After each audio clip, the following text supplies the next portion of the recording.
To get the most out of your Range and Pasture herbicides, Reclaim II, Restore II, and Grazon XC, application water volumes matter.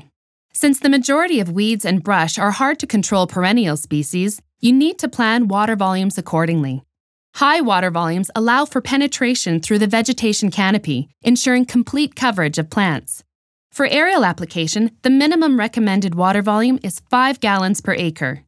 For ground application equipment, it is important to keep the boom high enough to clear foliage and to provide suitable coverage, but also low enough to minimize the chance of drift.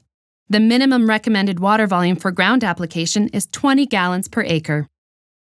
Calibration of your application equipment is essential in order for you to know what water volume you are applying and what rate of the product is being applied. To ensure proper application of Corteva Agriscience Range and Pasture products, we've created an easy-to-use sprayer calibration calculator. This calculator will provide you with guidance on how much product to put in each tank and what order to put the products in the tank. For more details, see the Range and Pasture section of Corteva.ca or talk to your Corteva Agriscience Range and Pasture representative.